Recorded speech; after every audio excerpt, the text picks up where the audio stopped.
Hello, my friends, hello, and welcome once again to my weekend reading report on Monday. Yeah, what can I say, Roger?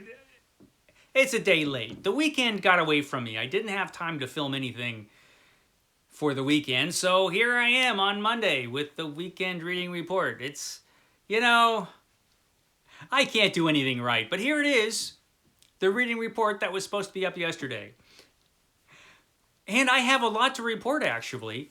So on our weekend reading report, Roger and I will talk about everything that I've read, things I'm going to read, some stuff that came into the manor, because something always manages to come into the manor, and I've got some interesting stuff this week that showed up.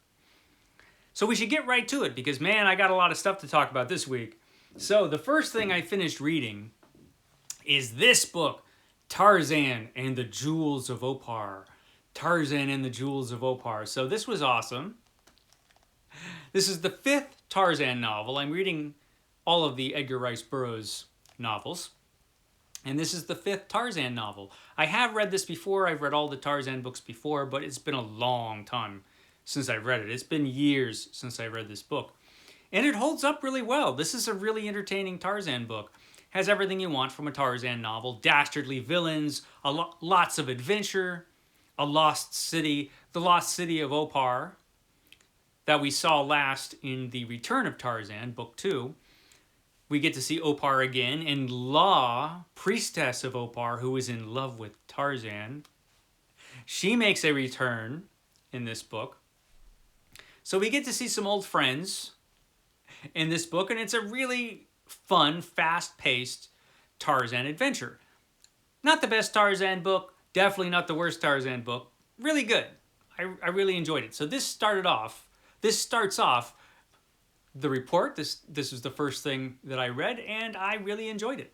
So there's that.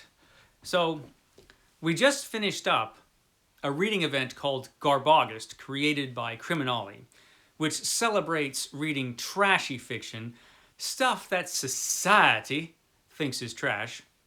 Of course, Tarzan and the Jewels of Opar didn't count for Garbogus because, that's a literary masterpiece. But this next book definitely counts for Garbogus. That's The Nest. The Nest by Eli Cantor, writing under the pseudonym of Gregory A. Douglas. I guess Eli Cantor wrote a couple of horror novels under this pseudonym. And so this is trash. This is a trashy animal attacks book about an island. What's it called? Yorkie Island, which is invaded by killer cockroaches. Really big killer. I mean, these things are they're giant killer cockroaches. I mean, they're not like as big as a house, but they're pretty big for cockroaches. And they're mutant cockroaches, of course. And what they do is they, travel in these huge hordes, and they decide, these cockroaches, that they really like eating people. These cockroaches will eat anything, but they really like eating people for some reason. So they're like piranha, only they're cockroaches. They'll see you and they'll just eat you. And it's an entertaining book. It has some pretty severe flaws in this book.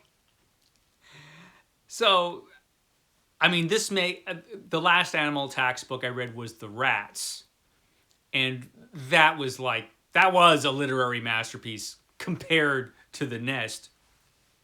So The Nest, about these giant cockroaches. So there's a small group of people who catch on to what's going on, including the sheriff and one of the bigwigs on the island. And they call in a scientist to come in, and he brings another scientist. Anyway, there's this small group of people that know what's going on. They know that there's cockroaches that are very dangerous, because the first thing that happens is the cockroaches eat a dog. Just swarm over the dog and eat it. So obviously they're unusual cockroaches and very dangerous. And the best parts of this book are the scenes of the cockroaches eating people. You can tell that Eli Cantor really enjoyed writing these scenes where the cockroaches eat people. And to give this book credit, The cockroaches aren't just eating bad guys or anything. They're like, they'll eat anybody.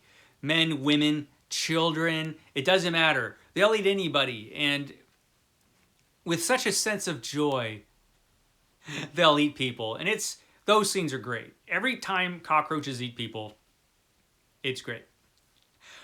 The rest of the book, though, like these idiots on this island. So these cockroaches just show up on this island. They've mutated and they've been living in the dump because there's a dump on the island.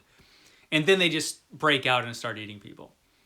So they call in this biologist. And this biologist figures out pretty much as soon as he gets to the island and looks at one of these cockroaches, and here's what happens to the dog.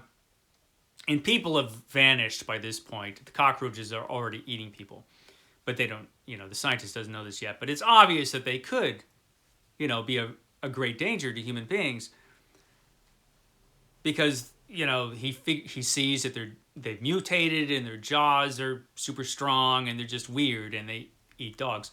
So the first thing this scientist should have done, and if he didn't do it, the sheriff should have done it, is immediately call all of the federal authorities that you're supposed to call when such a thing happens. This is obviously at least an invasive species, right? It's obviously at least an invasive species. And it seems to be quite a dangerous invasive species, which could, there's no reason these cockroaches will stay on this island. There are ships going back and forth to the mainland all the time. These cockroaches could end up going to the mainland and causing trouble all over the place. So there are a lot of phone calls that should have been made immediately, like right away. Didn't happen. For no reason at all, it didn't happen. And the sheriff in this book is just a complete idiot. And he doesn't inform anybody either. Meanwhile, the cockroaches are running all over the forest. And if you get even close to the forest, the cockroaches will eat you. There are a lot of really stupid decisions made in this book, which is, I guess, kind of fitting to the kind of book it is. This has a lot of the stuff you would expect in this kind of animal attacks kind of book. But still, reading it, it's like, oh God, why are these people so stupid? And I think you're supposed to care for the characters, but I didn't. I wanted everybody to get eaten by cockroaches. So it was okay, The Nest. It was a fun Garbogus-y book. But I finished that just in time for Sumerian September. That's right. It's finally here. Sumerian September. Because this September, I am reading every single Conan story written by the great originator of Conan, the creator of Conan, Robert E. Howard. All of Robert E. Howard's original Conan stories I'll be reading this month. And there are a lot of other people who are reading along with me. You should read along with me. It's Conan. So I started on the first of the 3-volume Del Rey set. This is The Coming of Conan the Sumerian. It's awesome. It's got great illustrations by Mark Schultz. There he is on the title page there. But he's got really great illustrations all throughout this volume, which is one of the reasons that I really like this Del Rey set, because the illustrations are incredible. It's just a beautiful, beautiful way to read these stories, because it's, look at that. It's awesome. I love the Del Rey set. So, yeah, I'm reading that. I'm reading all of the Conan stories. So, yeah, this is what I'm reading right now. I am on page 156 of this book. So, it's going along wonderfully. So, yeah, that's what I'm reading right now. Of course, I'm also reading comic books. So let's get through those really quickly. Still doing the Superman Batman challenge, where I read the world's finest challenge, where I read Superman and Batman comic books every day of my life. Still getting through the same gigantic omnibuses, because I'm just reading a story every day, like from the Golden Age Superman, which I'm really enjoying. I'm really enjoying that one. And the extremely weird Batman. And the next story I have to read in the Batman omnibus is the Alien Batman. It's the Alien Batman. Is Batman an alien? I don't know, but this is the alien Batman. And I'm also reading World's Finest. I've been going through the Silver Age World's Finest Volume 2. And the next story I have to read, and this one is the Alien Superman. We had the Alien Batman, we've got to have the Alien Superman, which is really funny because Superman is an alien. So this will be an interesting story. So I'm going to read both of those stories tomorrow morning. It'll be, it'll be a great double feature, the Alien Batman and the Alien Superman. So I'm reading that. And I always, every Sunday, I'll read a pile of comic books. And the comic books I'm talking about today are not the comic books from this past Sunday because I'm actually filming on, this is actually being filmed on Sunday before I read today's pile of comics. But last Sunday I read a bunch of comics. But first I'm going to talk about a comic book that I read during the week. And that is this comic book. This is Conan the Barbarian issue number 2 from Titan Comics. So this is the new Conan series from Titan Comics. They had an issue 0, which was a really short comic book, which came out for Free Comic Book Day. That was the first in this series. Then they had issue 1, which I read, and this is issue 2. Now this has been hyped up to be a return to greatness for Conan. A return to those great comic books from the early 1970s that were originally published by Marvel Comics.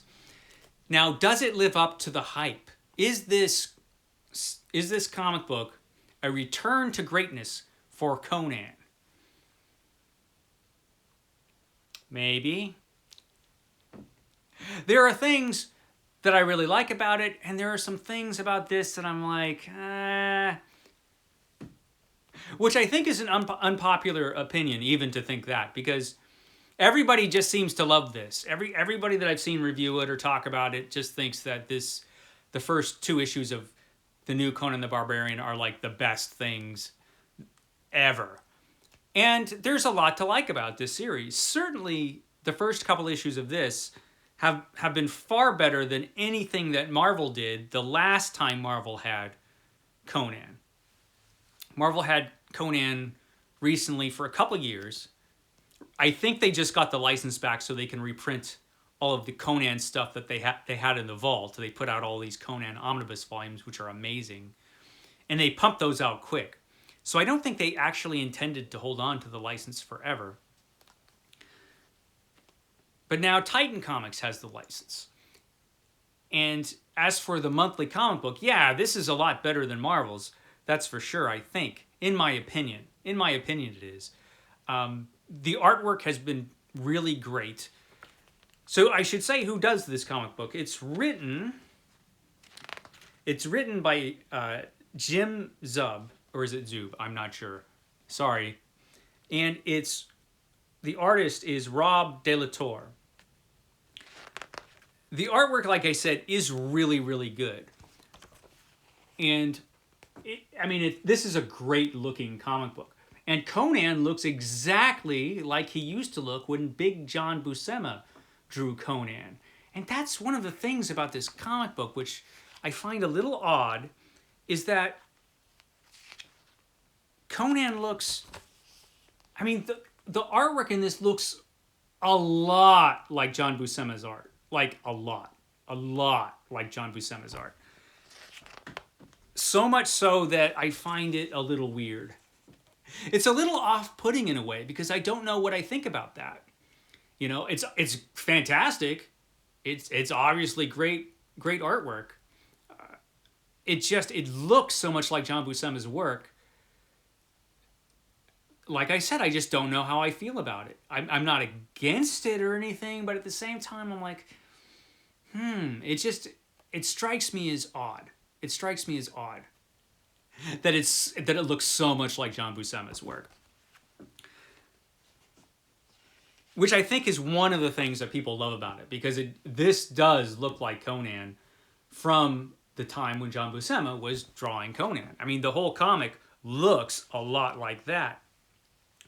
The only other hesitation I have about this book, or about this series so far, we're two issues in, well, 2.5 if you count issue 0, and I'm still uncertain about how they're depicting this character,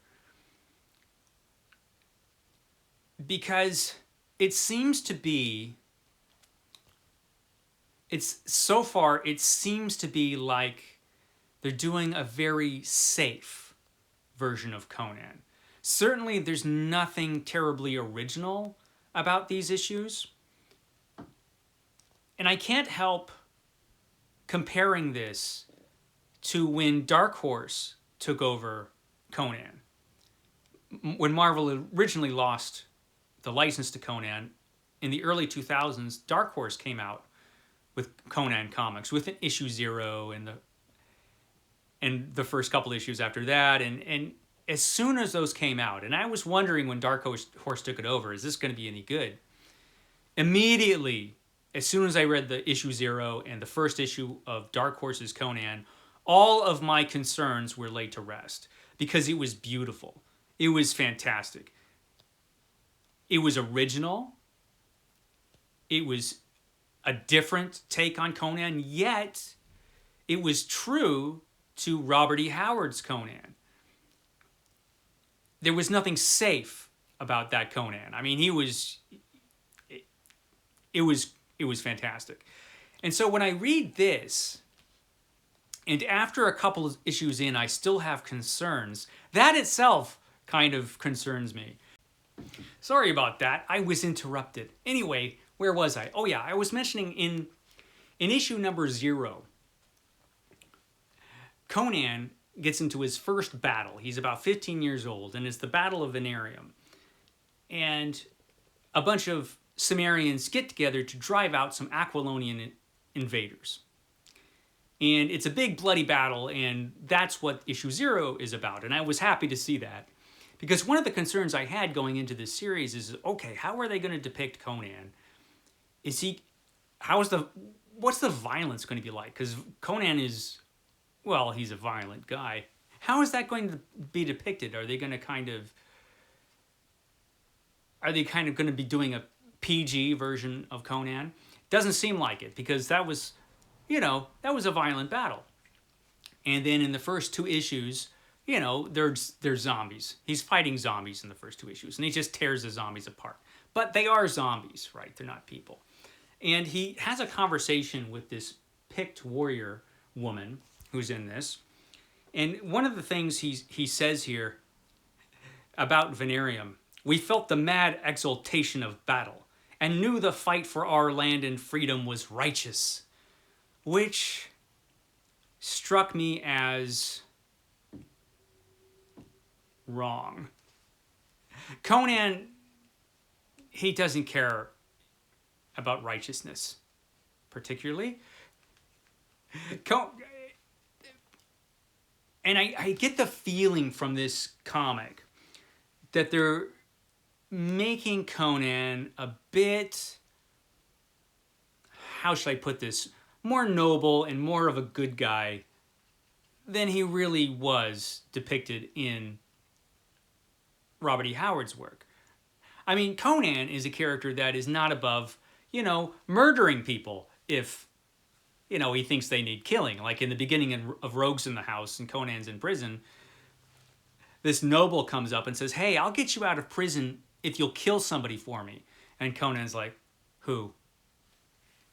You do what you've got to do. Conan is not, a comic book hero in the traditional sense. He is the hero of the stories, but, he has his dark side, Conan. And so I was wondering how that was going to be depicted, and so far it hasn't been. And it just seems, there's something about the depiction of Conan that just seems a little safe. Now, we're only 2 issues in. That could change. I could be totally, my worries could just vanish as the issues come out. But the fact that it's 2 issues in, that we are 2 issues in, or 2.5, and I still am concerned about how they're depicting this character, because there are some false notes, I think, in the dialogue and just how he's being presented. Nothing huge, you know. But we'll see. We'll see. But it is certainly much different than when I was reading those Dark Horse issues, and the first few issues came out and it's like, this is awesome, you know.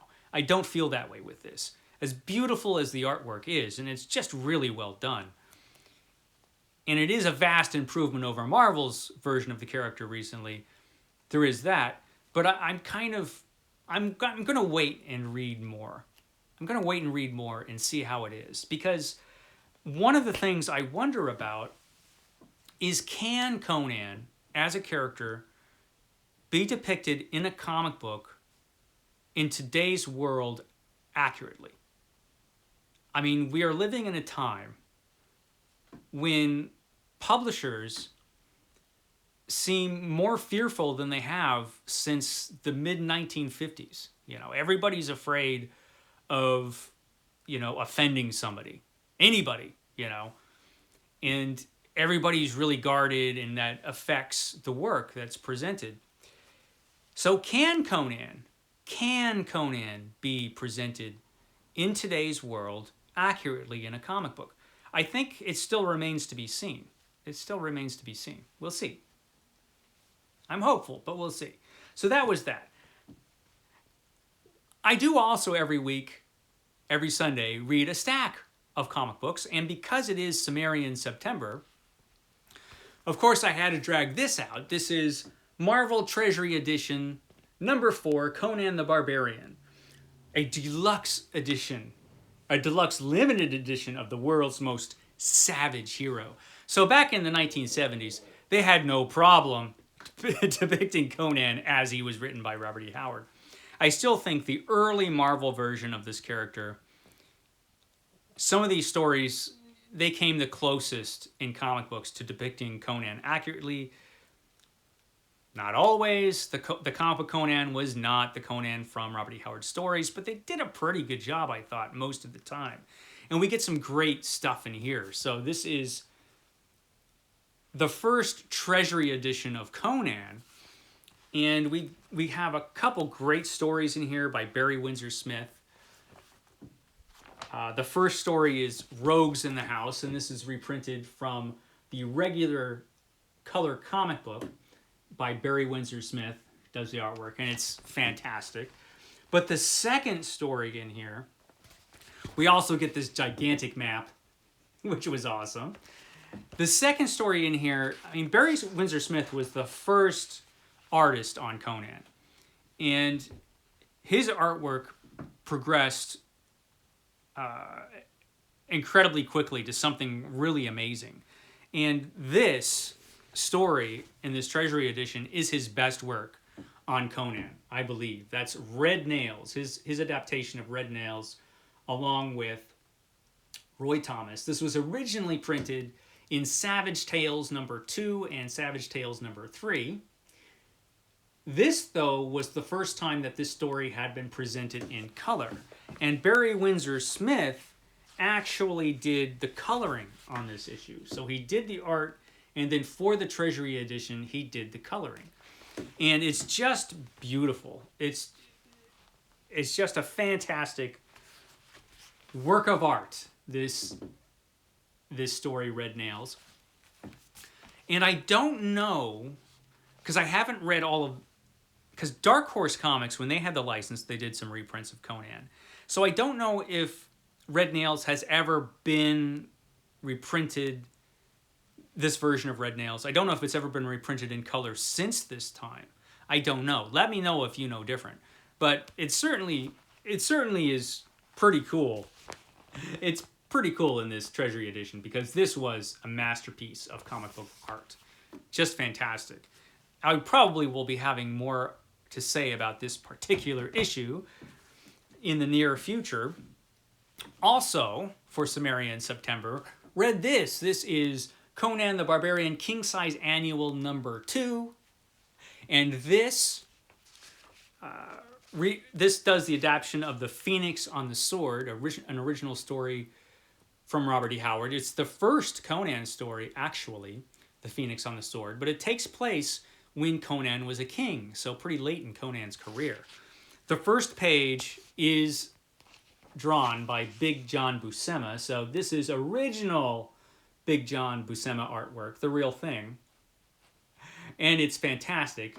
Big John Buscema does the first couple issues, or the first couple pages in this, where he shows some highlights from Conan's career before he became a king. Just wonderful artwork.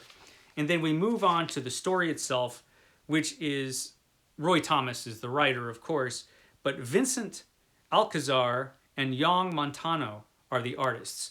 And they actually do a really good job on this story. Great detail work. Really cool artwork. Conan's doing what Conan does best. Here he is slaughtering people. It's excellent. So this was a lot of fun. Read that.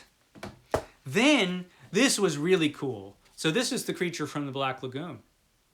This is an adaptation of the film Creature from the Black Lagoon that Dark Horse did.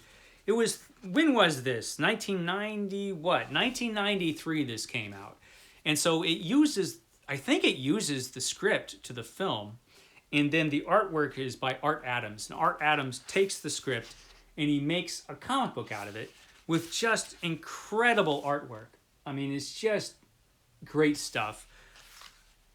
A really entertaining and fun and beautiful version of this story.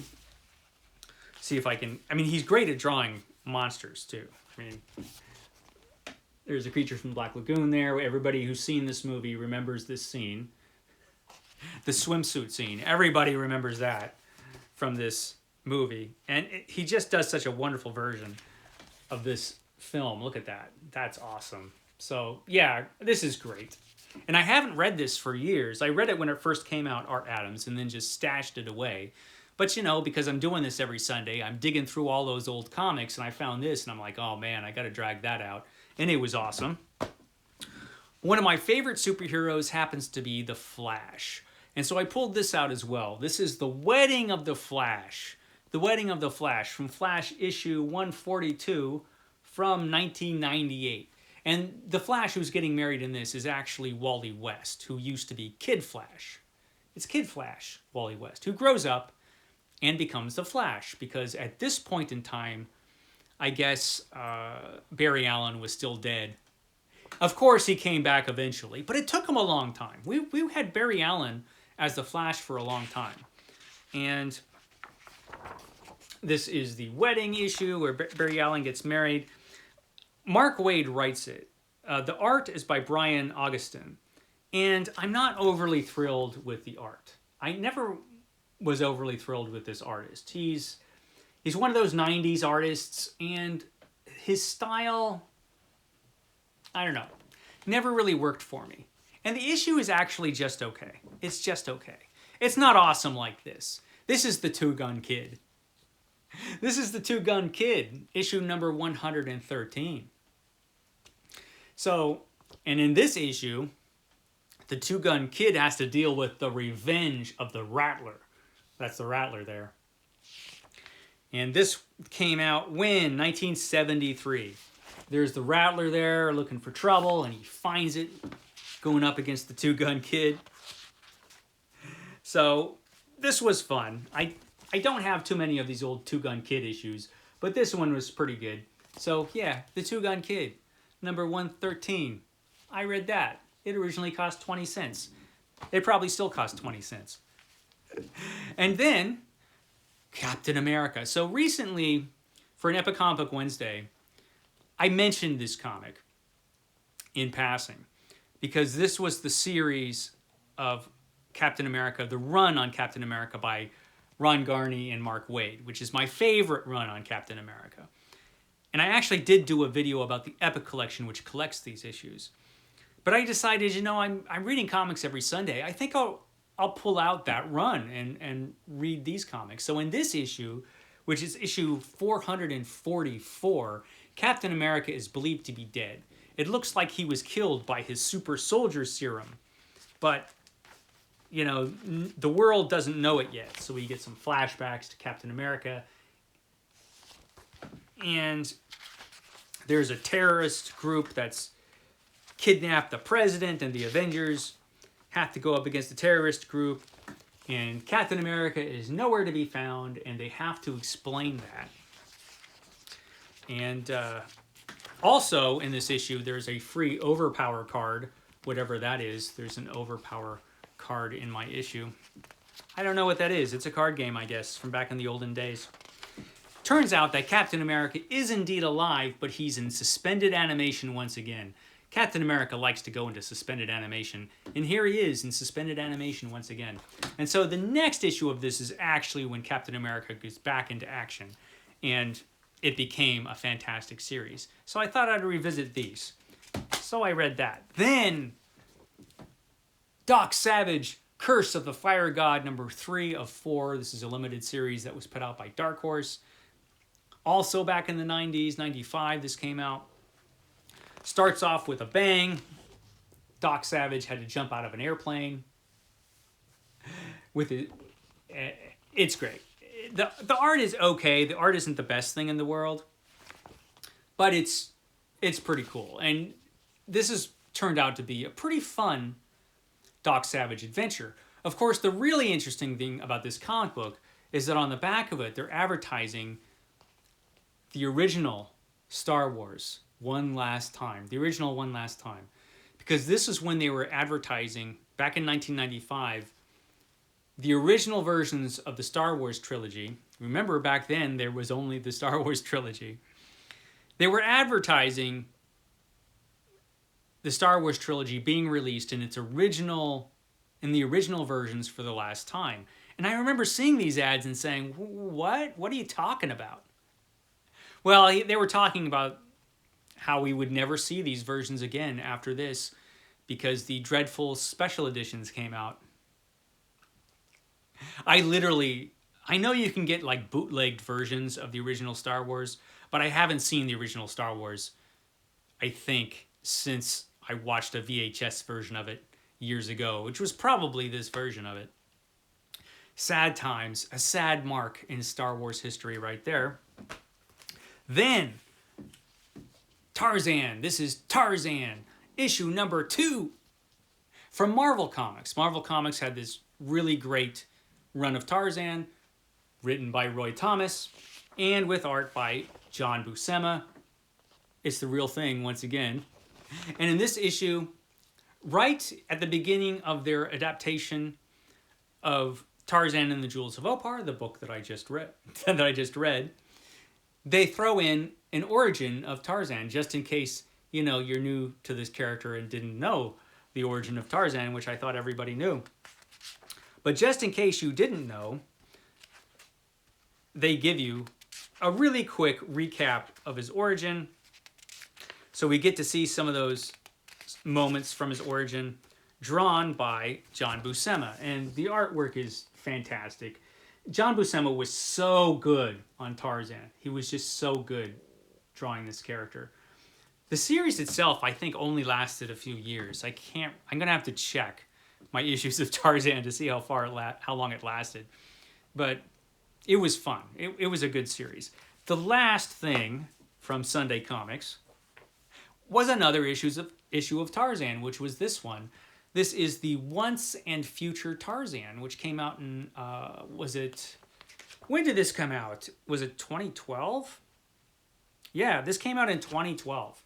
So it's only 10 years old. It's brand new. Well, 11 years old. It's brand new.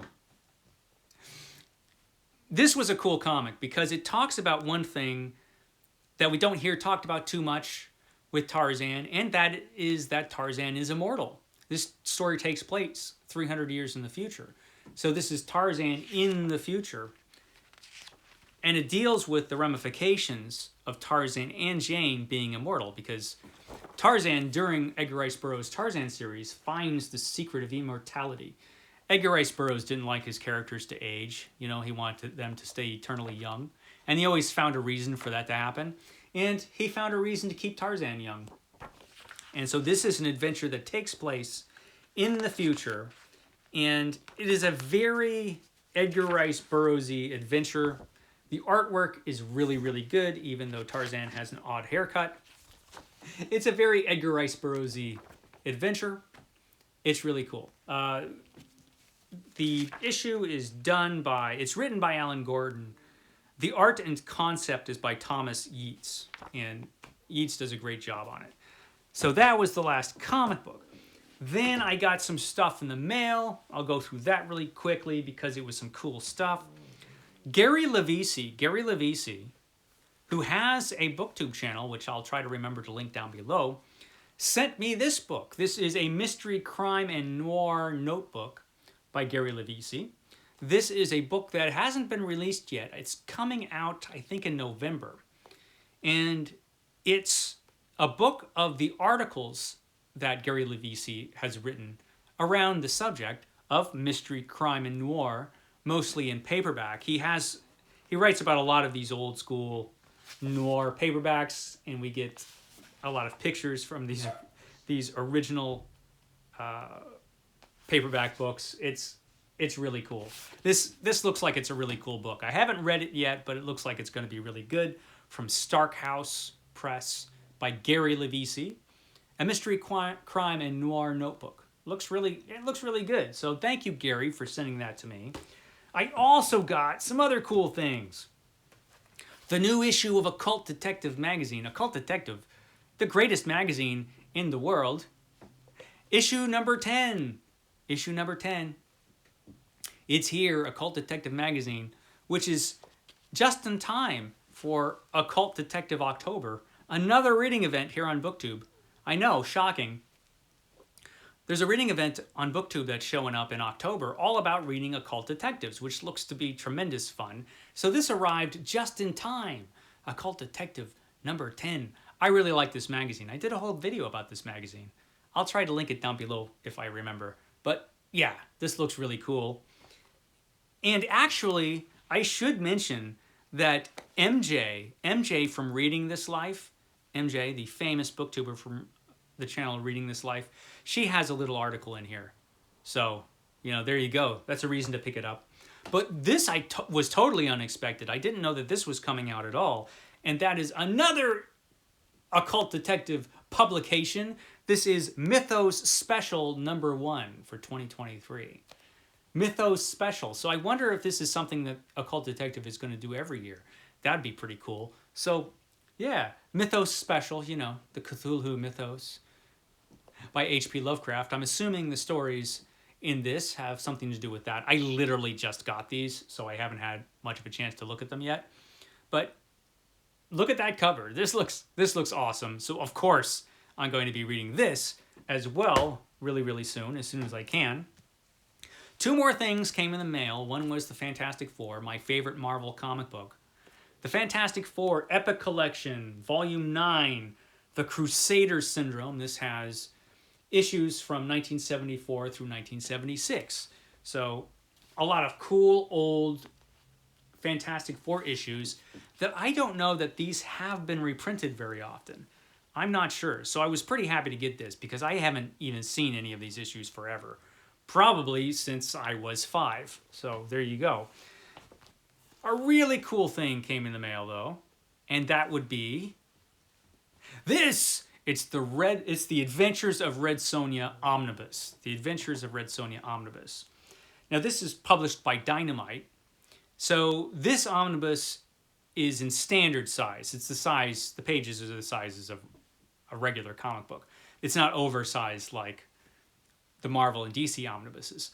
Still though, really cool book. And this has a bunch of the old Marvel issues of Red Sonja. Dynamite has the license for Red Sonja right now. And it's 648 pages long. It has Marvel feature number 1 through 7, Red Sonja 1 through 15, and stories from the Savage Sword of Conan, the Red Sonja stories from the Savage Sword of Conan. An interesting thing that they did is that they did take the stories that were originally printed in black and white and they reprinted them in color. So I'm not sure how I feel about them doing that. I mean, I can't see colors very well anyway, so maybe it doesn't matter. But I always think it's best when you're reprinting something to reprint it as close to the original as possible. But, you know, I'll take what I can get because I didn't think I would ever see this kind of stuff, this kind of thing anyway. I never thought I would get a Red Sonja omnibus with all of these old Red Sonja stories. I just didn't think that that would ever happen, and here it is. I happen to like this character a lot. No surprise there. Look, there's Conan. So this is an excellent little addition for Sumerian September, the Red Sonja omnibus. It looks really cool. Yeah, there's a lot of cool stuff in here. And yeah, that black and white stuff that they colorized, I think they probably did a good job on it. I think. Anyway, this was awesome. That was a surprise. I should stop talking now because I've gone on forever. I will catch you next time.